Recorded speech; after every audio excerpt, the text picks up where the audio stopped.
Koronavirüsten dolayı karnelerimizi alamadık. Bunun için üzgünüm. Alsaydık daha iyi olurdu. Hem öğretmenlerimize vedalaşırdık.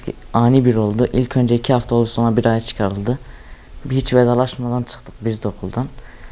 Daha iyi şeyler de yapabilirdik, arkadaşlarımızla konuşabilirdik. Daha iyi çalışabilirdik derslerimize. Onun için üzgünüm. Karnelerimizi de e-okul üzerinden alıyoruz. Bu biraz daha üzücü. Hocalarımızdan aldığımız daha iyiydi. 3 aydır evde ders çalışıyoruz. Uzaktan eğitimden biraz ders işledik oradan.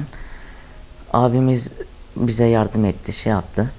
Yarın LGS'ye gireceğiz zaten. Onun için de bir heyecanlıyız. Önceden karnemizi okuldan alıyoruz. İlk dönemde öyle almıştık. Biz hocalarımızla fotoğraf çekmiştik, telefon falan götürmüştük. Hani öyle daha bir güzeldi. Arkadaşlarla vedalaşıyorduk. Beraber biraz da gezebiliyorduk, şey yapabiliyorduk. Ondan 2 hafta sonra zaten bugün karneler günüydü. Bugün karnelerimizi almış olacaktık. Eve gelip sevinç kutlayacaktık. Karnemizi gösterecektik. Daha güzel şeyler olacaktı. Ama e-okul üzerinden o kadar da heyecan verici şey yoktur.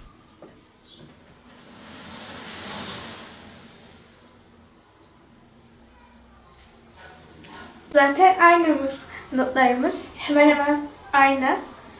Aynı şeyi alacak yani. Evet, ikimiz de inşallah keşke şey olsaydı, koronavirüs olmasaydı okulda alsaydık. Evet. Tamam.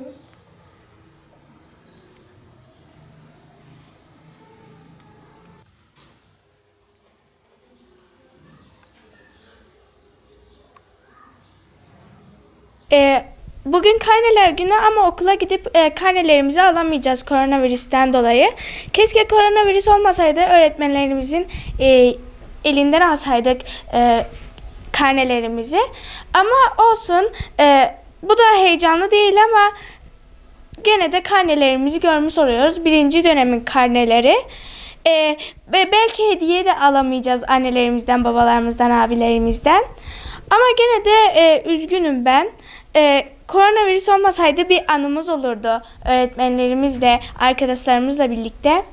İnşallah gelecek dönemde karnelerimizi öğretmenlerimizin elinden alırız.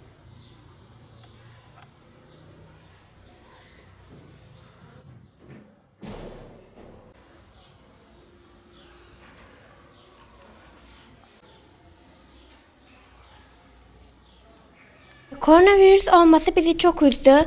Okula gidip arkadaşlarımızla fotoğraf çekip karnelerimizi almayı ve eve gelip göstermeyi çok isterdik. Ama aynı karneleri alıyoruz. Bu bizi biraz üzdü. Sınavlara giremedik, yazılarımızı yapamadık. 7. sınıfa böyle bir giriş yapıyoruz. Sanal ortamda almak bizi biraz üzdü ve zaten çok bir şey olmuyor. 1. dönemin karnelerini alıyoruz. Üzücü yani bu koronavirüs. Evet, sabah kalkıyorduk, servisimizle okula gidiyorduk, arkadaşlarımızla fotoğraf çekiyorduk, beraber konuşuyorduk, böyle vedalaşıyorduk, 7. sınıfa görüşmek üzere diyorduk, fotoğraflar çekiyorduk. Karnemizi hocamızdan alırken karnemizi tutup fotoğraflar çekiyorduk. Daha heyecanlı, daha güzel oluyordu.